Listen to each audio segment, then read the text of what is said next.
right now we're at a spot in the Mount Hood National Forest near Wadham Lake. This was a spot that we had tagged from Gaia GPS a couple months ago when we were out exploring this area as a possible campsite. On our way up the road, headed towards a different possible campsite that we had also tagged. And we did not end up staying here then, but it was nice that we had this spot tagged as a potential backup, because it ended up being a backup to a backup, which is why we're here now. Or this is not where we wanted to be yesterday when we first set out on our adventure. Yeah, and speaking of backup plans, the reason why this is a backup plan for us is that yesterday was an interesting day. So it started out great. We had a lot of high hopes on the way out here. The weather was beautiful. Hardly any clouds. There was no rain in the forecast. And on the way out here, it was sunny, and we didn't see any snow on the hilltops. It looked like it was going to be pretty free and clear. We knew we were going to have to avoid snow because the van is of course only 2-wheel drive, and we don't have any recovery gear as of yet, so we just have to be really cautious and safe. And so Jen had picked out a spot out near Lost Lake, and as we were driving out there, things looked really good. And as we started climbing in elevation, we eventually hit snow and some packed Leftover ice. snow on the road. We did not see the snow on the trees at all. Looking up at the hillsides. Yeah, it was just Kind of came out of nowhere. It did. It just came out of nowhere because there was no snow on any of the trees or the hillside as we were driving up. It was strictly just packed down on the road. And eventually we pretty much realized that it was time to turn around. And so as we were continuing to climb the road, then we hit a roadblock of cars that were kind of stuck. So we were just looking for a better spot to turn around. We're a long vehicle, so we needed a good amount of space to make a 30-point turn. Yeah, the turning radius on the van is not great. So because it's such a large vehicle, you need a good amount of space to turn around. And being that the road was so rutted with the ice and the snow, there weren't a lot of good opportunities to turn around. In fact, when we stopped where the roadblock of people were, I tried not very intelligently to turn around there on the snow, and we kind of got stuck within 2 seconds. This is really not good. This is really not good. Do we need to try and flatten it?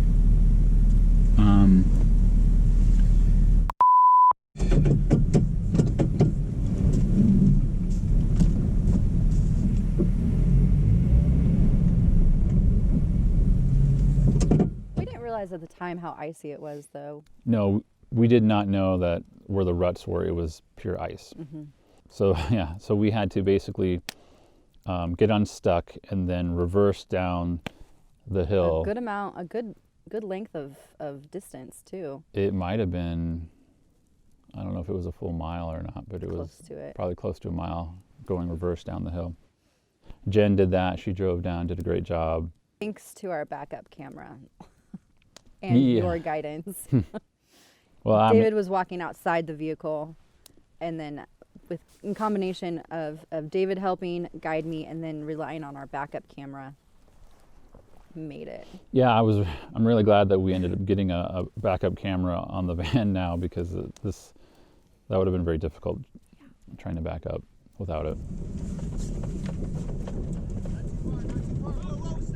Stop. Didn't have a whole lot of high hopes for what this spot would be like. We knew it was mainly flat and pretty open. It's pretty big. And it should have been low enough to where we were out of the ice level. Yes. And last night it was, because we got such a late start at the campsite, we ran out of daylight real quick. And as you saw, in the footage, it was hard to do a lot of things when it got so dark. And then as we were trying to cook our one and only light that we have for outdoor lighting decided to die. Yeah. It hadn't been charged. I think it's been sitting in the van for Probably a lot of month. weeks, and it ended up dying on us. So we had no light at some point, except for a little flashlight that Jen had.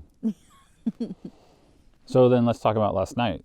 So sleeping in the van when it was 27 degrees outside. Mm-hmm. So I did it last time with myself, but what was your experience sleeping in a vehicle when it was sub-freezing?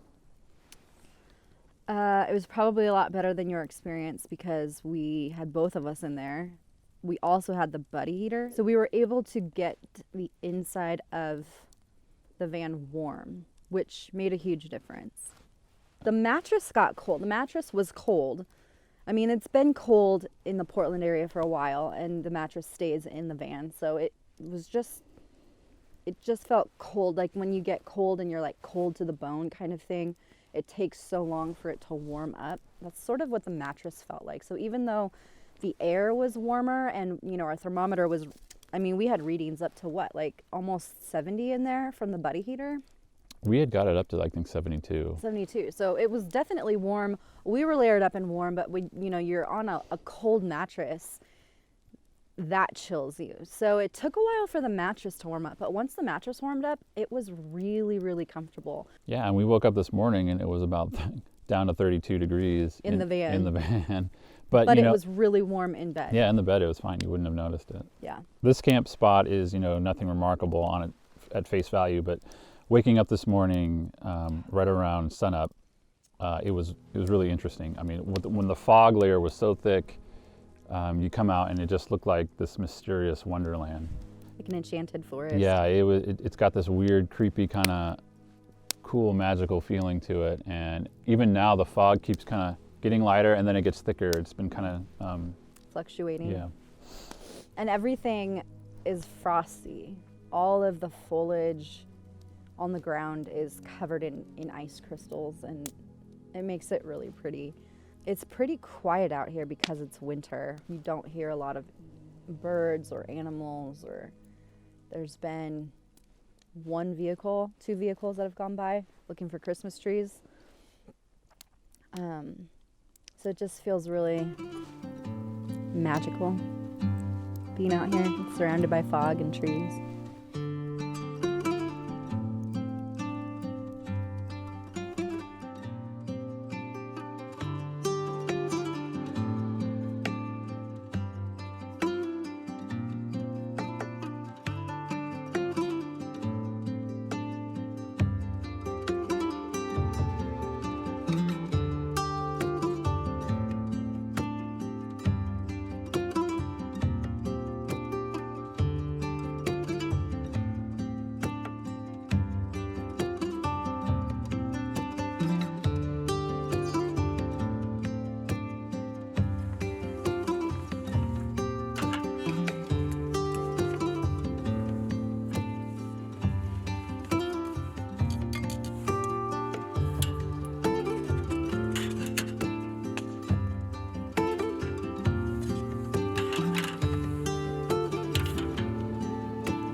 CQ, CQ, CQ, KJ7RKS, Kilo Juliet 7, Romeo Kilo Sierra calling CQ, CQ, CQ, handheld portable in the Mount Hood National Forest calling CQ, CQ, CQ.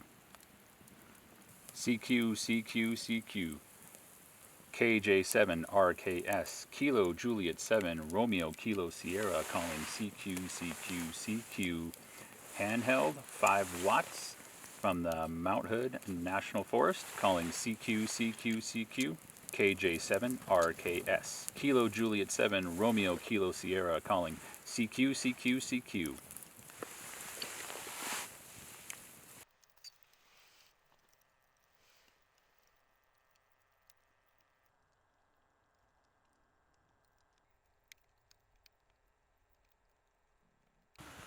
Putting out our fire and I don't know if you can see the ice crystals inside.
That's a lot of talking. That would be a long talking segment. That would be a long talking segment. I'll have to trim it to the more interesting parts. Mm-hmm. See, they slow down. They look like they're going to turn, and then they keep going. Funny. Oh, Christmas tree. That's what they were doing. Funny. Hilarious. Now you're getting smoked.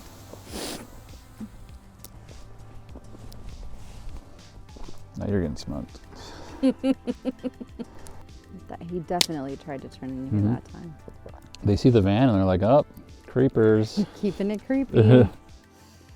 Stay away from them. Creepy white van. Yeah.